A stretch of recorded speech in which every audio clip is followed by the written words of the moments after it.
안녕하세요. 드림빅 파이낸셜 CEO 조이킴입니다. 저번에 이어서 오늘은 상속 플랜에 대한 이야기를 좀 더 해보고 싶어요. 저번에 저희가 파워 오브 어토니 얘기를 했었거든요. 그래서 상속, 만약에 내가 그런 날이 올까라고 생각을 하시는 분들도 있을 거고, 또 돈이 많으신 분들만 해야 된다고 생각하시는 경우가 있을 텐데, 제가 저번에 영상을 찍으면서 또 변호사님하고 말씀을 나누면서 중요한 것은 내가 이것을 인지하고 또 젊었을 때라도 필요한 부분이 상속 플랜이겠구나라는 생각을 했습니다. 꼭 나이가 들어서가 아니라 여러분들이 재정관리를 생각하시면서 이 상속 플랜, 이 깊고 넓은 이 세계 하나하나씩 아신다면 여러분들도 지혜롭게 또 상속 플랜을 만드실 수 있을 것 같습니다. 네, 오늘은 파워 오브 어토니, 그 파워 오브 어토니에서 재정위임장하고 건강의료위임장이 있었거든요. 이것과 더불어서 한 가지 마지막 가장 중요한 기본 문서가 있다고 했어요. 그래서 그 상속 플랜의 세 번째 중요한 그 기본 문서 무엇인지 오늘 얘기를 나눠보도록 하겠습니다. 상속 전문 변호사 우리 김인구 변호사님 모셨는데 안녕하세요. 안녕하세요. 네, 저번에 이어서 오늘은 세 번째 기본 문서, 그거에 대해서 한번 좀 이야기를 해볼 텐데요. 그게 무엇인가요? 예, 그것은 유언장입니다. 유언장. 예, 네. 다들 알고 계시는 것처럼 이제 will이죠. 그래서 유언장은 한 사람이 내가 사망하고 났을 때 나의 자산들이나 이런 것들을 어떻게 정리해서 누구에게 잘 전달해 줄 수 있을지에 대해서 미리 적어 놓는 문서입니다. 네, 보통 유언장이 많이들 들어보셨을 텐데요. 그냥 집에서 만드는, 그냥 써서 만들어 놓으면 되는 게 유언장인지 아니면 그것을 변호사님을 찾아가서 만들어야 되는 게 유언장인지. 예, 만약에 어떤 조지아 주가 요구하는 특별한 그런 형식이 없다면 얼마든지 써서 할 수도 있는데요. 본인 서명만 하고. 근데 조지아의 법이 이제 요구하는 몇 가지 형식들이 있기 때문에 네. 대개지는 그 형식이 뭔지 잘 모르기 때문에 그렇죠. 변호사를 찾아가서 이제 만드는 경우가 많이 있습니다. 아마도 그게 더 편할 것 같습니다. 예. 유언장이라는 거 그러면 한번 장점과 단점을 한번 보도록 하겠습니다. 많은 분들이 유언장을 말씀은 많이 들으셨지만 이거에 대해서 구체적으로 또 어떤 부분은 내가 미스하고 있는지를 잘 모르시거든요. 장점과 단점 한번 좀 이야기 부탁드립니다. 유언장의 장점이라고 한다면 이제 유언장이 없었을 때 어떤 일이 발생하나 이런 것들을 얘기해 볼 수 있을 텐데요. 유언장이 만약에 없게 되면 예를 들면 부부간에 내가 이제 사망하면 당신이 하고 그다음에 자녀들한테 넘깁시다 이렇게 다 약속을 해놨음에도 불구하고 유언장이 없기 때문에 조지아 주 법이 정하는 대로 이제 상속을 해야 되는 거거든요. 그렇군요. 근데 조지아 주 법이 정하는 것이 얼핏 듣기에는 뭐 굉장히 합리적으로 보입니다만 내가 원하는 것과 상치되는 경우가 상당히 많이 있습니다. 네. 예를 들면 아이들이 하나가 있고 배우자가 있으면 이제 반반씩 갖게 되고 아이가 둘이면 다 3분의 1씩, 아이가 셋 이상이면 배우자가 3분의 1, 나머지 3분의 1을 자녀들이 갖게 되는데 아까 말씀드린 것처럼 전부 다 배우자에게 갔다가 그 다음에 자녀에게 줄 생각을 하고 있는 분에게는 갑자기 자녀하고 이제 남은 배우자하고 이제 어떻게 보면 자산을 두고 같이 경쟁을 해야 되는 입장이 되기 때문에 그렇죠. 굉장히 생각지 못한 부분이 있다라든지 네. 혹은 내가 어떤 그 영주권 뭐 이런 것 때문에 내 한국의 친척을 입양을 한 경우에 이런 입양 자녀도 한번 입양을 하게 되면 똑같은 상속 권한이 있는데 나는 상속을 한지 원치 않는 경우도 있을 수 있거든요. 네네. 그래서 그런 경우라든지 혹은 혼외 자녀가 발생한 경우에도 사실은 혼외 자녀도 어떤 그 아버지의 어떤 친부 검사만 걸치게 되면 똑같이 상속 권한이 있기 때문에 그런 부분들도 다 고려를 해야 될 부분이 되겠죠. 그래서 그렇게 유명하신 분들 돌아가셨을 때 나도 자녀다, 나도 자녀다. 예. 그렇죠. DNA 검사하고 뭐 그런 그렇죠. 뉴스에서만 봤습니다. 네. 네. 그래서 그런 것들이 유언장의 어떤 그 효력, 유언장에 도움이 되는 부분이 되겠고 왜냐하면 내가 거기에 대해서 모든 컨트롤을 가지고 누가 받게 되고 이런 것들을 누가 책임지고 진행할 건지 이런 것들을 다 미리 적을 수가 있고요. 또 필요한 경우에는 유언장 안에다가 트러스트를 설립하는 경우도 있습니다. 테스트메너리 트러스트라고 해서 내 목적에 따라서 트러스트를 그 안에 설립할 수 있는 것도 유언장의 장점이 되겠고요. 그다음에 뭐 개인적인 문제들, 장례식은 어떻게 하고 화장은 어떻게 하고 내 차는 어디다 뿌려달라든지 뭐 이런 것들도 하고 그래서 그런 부분들 컨트롤을 가지고 있다는 것과 그다음에 이런 것들을 만들고 또 개정하고 이런 것들이 어렵지 않다라고 하는 용이성 이런 것들이 유언장의 장점인 반면에요. 단점까지 말씀을 드린다고 한다면 단점은 우선은 유언장은 사망하기 전까지는 아무런 법적인 효력이 없다라고 하는 것. 그리고 유언장이 있기 때문에 많은 분들은 내가 사망하게 되면 내 자녀들이나 내 배우자들이 모든 것들을 다 잘 정리해서 진행할 거야라고 믿고 계시지만 유언장이 있다고 해서 그 프로베이트 절차를 피할 수가 없다라고 하는 것이 가장 큰 단점입니다. 그리고 그러네요.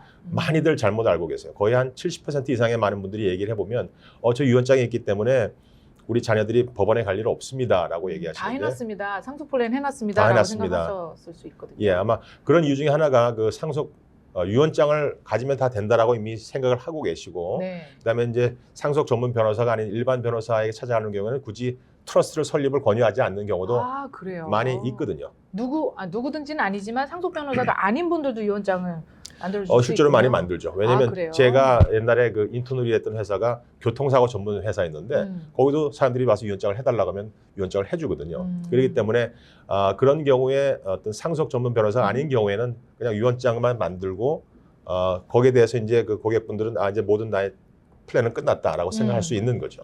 그래서 그렇게 저는 유언장을 갖고 계신 분이 왜 그분은 다른 부분까지 다 안 해놓으셨을까라고 생각을 했는데 그래서 그렇군요. 여러 군데서 또 할 수도 있고 어떤 다른 부분에 대한 진짜 말씀을 드릴 겁니다만 다른 부분에 대한 어떤 이해가 좀 적으셔서 그랬던 것 같습니다. 그러면 지금 말씀하셨던 중에 프로베이트라는 말씀을 해주셨어요. 프로베이트를 피할 수가 없다. 윌만으로는. 그럼 프로베이트라는 건 무엇인지 한번 정리를 해볼까요? 프로베이트는 상속 법원의 절차입니다. 상속 절차를 규율하는 법원이 프로베이트 코트고요. 그 법원의 판사가 모든 것들을 이제 결정하고 컨트롤하게 되는데요.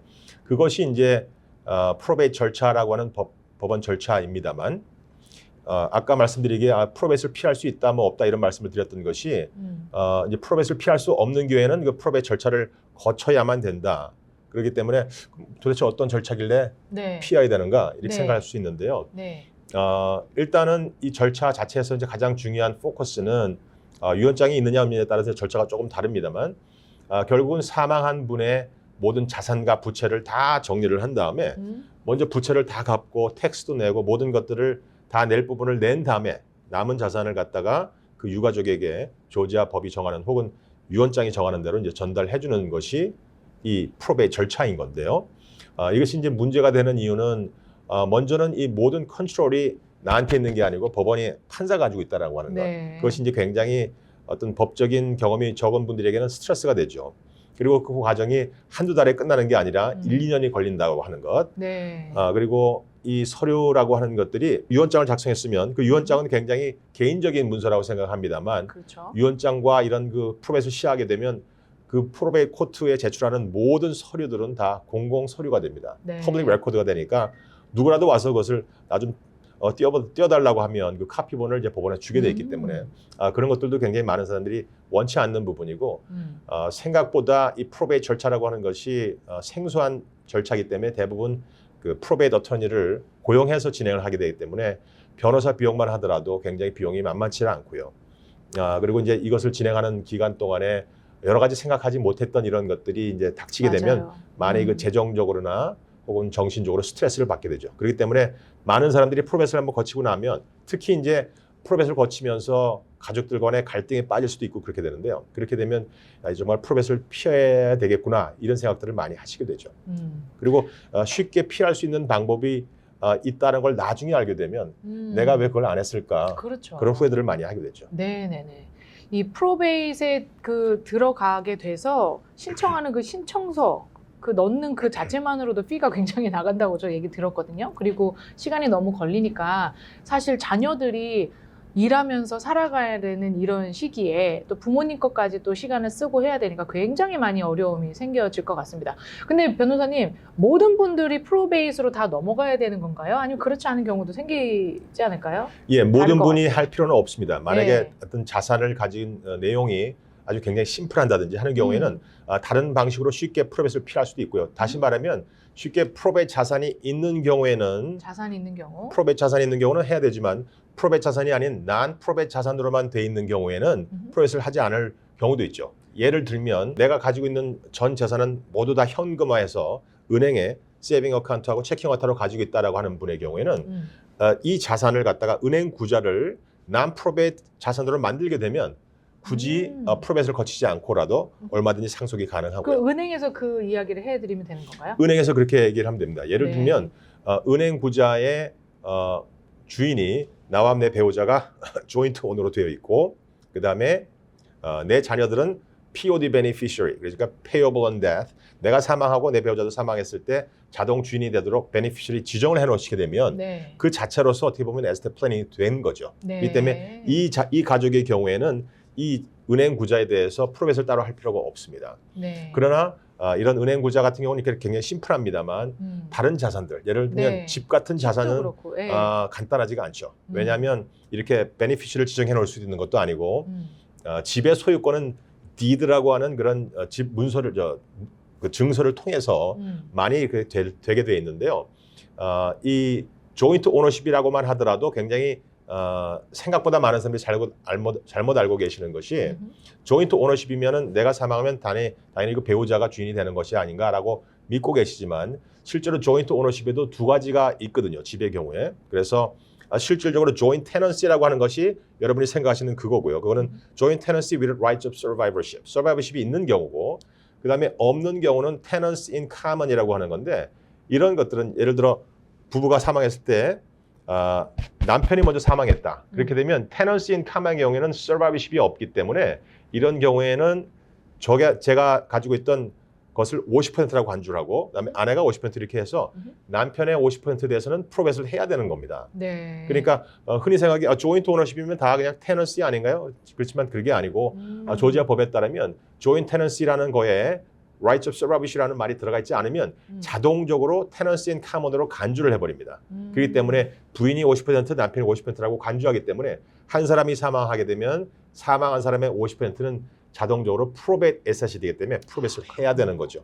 그러니까 한번 여러분들 집문서 있으시면 한번 보십시오. 거기에 rights of survivorship이라는 게 있는지 없는지. 만약에 그냥 부부의 이름만 나와 있다. 그러면 그것은 tenancy in common, survivorship이 없는 그런 디드인 겁니다. 네. 예. 또 그 프로베이트를 거치지 않는 자산들이 좀 있을까요? 거치는 예. 자산 조금 더 얘기해 주시면 좀 더 말씀드리면 네. 비즈니스 같은 경우도 대표적인 프로베이트 자산입니다. 네. 이 프로베이트를 해야 됩니다. 왜냐하면 집무서 같은 것도 없고 은행처럼 혹은 뭐 보험처럼 어떤 베네피시를 지정할 수도 없기 때문에 거의 대부분의 경우에는 주식회사건 아니면 LLC건 어떤 형태든지 그 회사의 비즈니스 인트레스트는 프로베이트 자산이 되게 되고요. 심지어는 이제 그 비즈니스가 보유하고 있는 뭐 예를 들어 상용 건물이라든지 땅이라든지 이런 것들도 다 프로베이트 자산이 이제 되는 거죠. 그래서 이런 경우에 많은 분들이 이 비즈니스 집하고 비즈니스 인트레스트 이런 것들을 갖다 트러스트를 만들어서 넣어놓게 되면 이제 이런 것들이 난 프로베이트 자산이 되기 때문에 그래서 이제 프로베이트를 피하기를 이제 원하시는 분들이 많은 거죠. 네. 그 외에 이제 많은 자산들은 이제 계약서의 형태로 된 것들이 있죠. 예를 그렇죠. 들면 뭐 IRA라든가 그렇죠. 아니면 뭐 보험 팔러시라든가 이런 것들은 어떤 금융회사와 나와의 계약 관계에서 하는 거고 뭐 401k 갖고 계신 거 펜션 뭐 이런 것들 펜션 이런 것들이요. 그래서 이런 것들은 대부분 다 베네피셔리를 지정하게 돼 있습니다. 맞아요. 그래서 베네피셔리가 지정이 돼 있으면 그 자체로서 이것은 non-probate asset입니다. 다시 네. 말하면 이런 자산들은 나중에 프로베이트 관할권이 없는 자산들인 거죠. 네. 그래서 제가 항상 말씀드립니다. 집이 한 채 이상 갖고 계신 분들은 이 프로베이트를 생각하셔야 됩니다. 준비하셔야 됩니다라는 이야기를 드려서 왜냐하면 다른 것들은 지금 말씀하신 대로 베네피셔리를 적는데 저희가 집 구매할 때는 집 살 때는 베네피셔리 혹이라도 내가 무슨 일이 생기면 이 집이 어디로 가게끔 적지 않잖아요. 그렇기 때문에 프로베이트이 되어지는 그런 자산으로 들어가겠네요. 보통 공동 명의로 해놓으면 괜찮겠다라고 하는데 그게 아닌 거죠. 아까 말씀드린 공동 명의 자체 성격이 테넌시 인 커먼인 경우는 네. 그게 되지 않는다는 거고 그다음에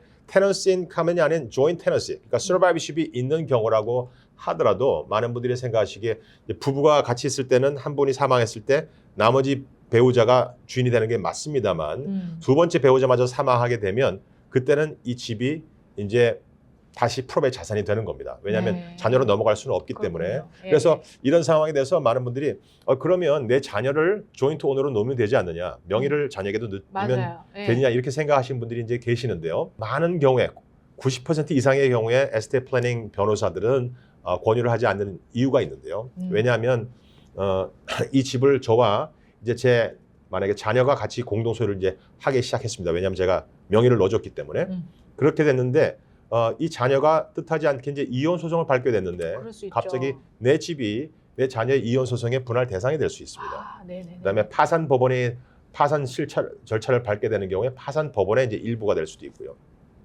아니면 어떤 굉장히 그 미묘한 감정적인 부분입니다만 살아남은 배우자가 내가 이제 나이가 많고 집이 너무 크기 때문에 이 집을 정리해서 여행을 좀 다녀온 다음에 그 다음에는 뭐 노인 아파트나 아니면 조그만 집에 살고 싶다라고 생각을 하고 이제 그렇게 부동산 업자하고 일을 진행하려고 하는데 그 클로징 어터니가 지금 이 문서에 아드님이 들어가 있기 때문에 아드님의 사인이 필요합니다라고 했는데 아이들이 흔쾌히 사인을 해줄 줄 알았는데 아들이 안 해준 거죠. 네. 어머니 제가 여행 경비는 도와드릴 테니까 이 집은 주세요. 그냥 집은 저에게 온전히 왔으면 좋겠습니다. 네, 말하고 그럴 수 한다든지 있죠. 네. 이런 그 갈등이 이제 생기는 것도 물론이거니와 이제 가장 큰 이유 중에 하나는 굉장히 그 중요한 재정적인 문제 이유인데요. 이 집을 갖다가 증여를 통해서 주게 되면 이 집을 받는 자녀가 처음에 집값, 처음에 그 샀을 때 집 코스트 베이스를 그대로 이제 넘겨봤기 때문에 나중에 팔게 되면 이 베이스하고 그다음에 실제로 시세하고 그 차이만큼 그 롱텀 캐피털 게인 텍스를 양도세를 내게 되는 거죠. 그래서 증여를 하게 되면 큰 양도세를 내야 되는 부담이 생기는데요. 만약에 상속을 통해서 주게 되면 이 베이스가 스텝업을 어디까지 하냐면 현재 시세까지 하기 때문에 네. 실제로 양도소득세가 한 푼도 내지 않게 되는 거죠. 그렇기 때문에 이러한 그 세금 관계 문제에서만 보더라도 많은 분들이 이 집이나 이런 자산들을 증여가 아닌 상속을 통해서 넘겨줘라 이렇게 조언을 하고 있는 거죠. 지금 말씀하신 이 예는요, 너무너무 많은 분들이 관심 가질 예였던 것 같습니다. 굉장히 많거든요. 그렇죠? 자산을 맞습니다. 부동산으로 갖고 있다가 캐피털 게인이 생겼을 때. 자, 그러면 지금 정리를 한번 해보면 돌아가시기 전에는 파워 오브 어토니, 그렇죠? 파워 오브 어토니를 통해서 나의 위임장을 만들어서 나 대신 누군가가 권한을 해줄 사람이 필요한 그 파워 오브 어토니를 셋업을 하고 그 다음에 윌을 셋업을 하는데 그 윌 유언장만으로는 내가 자산이 있으신 분들은 특히 어떤 자산이요? 부동산 자산은 또 프로베이스에 걸린다고 했잖아요. 그렇기 때문에 그렇게 자산이 좀 있으신 분들은 분명히 프로베이스로 들어갈 수 있기 때문에 그러면 그 무엇이 필요하다. 여기까지 정리가 돼야 될 것 같아요. 예. 이 모든 것을 피하려면 마지막 파이널 데스티네이션 그렇죠. 좀 이야기를 좀 해주시면 좋겠습니다. 그래서 유언장이 어떤 효용성이 있지만은 그 한계가 있고 프로베이스를 피할 수도 없고 이제 굉장히 그 상속에 대한 아주 단순한 명령만 내릴 수밖에 네, 없기 때문에 네네. 이런 것들을 종합적으로 이제 할 수 있는 트러스트, 리빙 트러스트를 이제 많이 만드는 거죠. 그래서 네. 리빙 트러스트를 만들게 되게 되면 리빙 트러스트의 모든 자산을 옮겨놓고 이 자산이 모든 것이 난 프로베이스 자산이 되다 보니까 이제 사망을 했을 때 말씀드린 대로 유언장과는 달리 전혀 프로베이트 코트의 관할권 자체가 생기질 않기 때문에 이 코트 간섭 없이 가족끼리 모든 것들을 진행할 수 있고 또 사망하시기 전이더라도 예를 들어 법적인 능력이 상실했을 때에도 어떻게 보면 파워 오브 어토니보다 더 강력한 그런 권한을 가진 나의 그 대행인이 석세스 트러스티가 일을 진행할 수 있기 때문에 그런 면에서 이 리빙 트러스트를 많이 권유하고요. 실질적으로 리빙 트러스트 안에 만약에 내가 좀 더 여러 가지 구체적인 그런 도움이 필요하다. 예를 들어 내 자녀 중에 한 사람이 스페셜 니드 퍼슨이다. 아니면 내 자녀 중에 한 사람이 돈을 흥청망청 쓰는 자녀이기 때문에 어떤 시기적으로 나눠서 좀 돈을 상속하고 싶다. 이런 모든 것들을 컨트롤할 수 있고 규율할 수 있는 문서를 트러스트 안에 넣게 되게 되면 네. 훨씬 더 깊이 있고 내가 원하는 것에 근접하면서도 법원의 간섭 없이 모든 것들을 가족끼리 독자적으로 진행할 수 있는 그런 기틀을 마련하기 때문에 리빙 트러스트를 굉장히 많이들 선호를 하고 있고 많은 사람들이 그것을 이제 알게 되면 그렇게 비용이 많이 들거나 하는 것이 아니기 때문에 이제 그런 것들을 하게 되는 거죠. 네, 리빙 트러스트까지 왔습니다, 여러분들. 제가 보니까 조금 더 깊고 넓은 세계가 그 안에 또 있는 것 같습니다, 그렇죠? 예. 네, 마지막 질문을 하나를 좀 드리고 싶습니다. 유언장을 작성하실 때 내가 어느 곳에 살았는지, 혹은 내가 돌아가셨을 때 어느 곳에 살았는지, 유언장의 효력이 주마다가 다를 수 있다라고 말씀을 하셨었는데, 그러면 그 유언장 어떻게 해야 되나요? 자산이 분산이 돼 있을 수도 있고요. 예, 먼저 이제 유언장은 프로베이트 법원하고 이제 연관져서 해야 되는데 프로베이트를 해야 되는 장소는 그 사망한 장소입니다. 사망한 장소. 사망한 장소의 네. 카운티에다가 그 카운티의 프로베이트 코트에다가 유언장이나 모든 서류를 접수하는 거죠. 그렇기 때문에 어떻게 보면 그 카운티가 속해 있는 그 스테이트가 네. 가장 중요한 게 되겠지만 그렇기 때문에 보통 사는 것과 유언장을 만드는 것이 이제 일치하겠죠. 그러나 유언장을 만들 때 그 효력 자체는 그 실질적으로 유언장을 작성하고 집행한 그런 주의 법에 따라야 되기 때문에 네. 만약에 내가 이동할 필요가 있다라고 한다고 하면 그런 것들을 미리 에스테이트 플래닝 변호사하고 어떤 주법에 맞춰서 할 것인지 미리 생각해 놓은 게 좋겠고요. 네.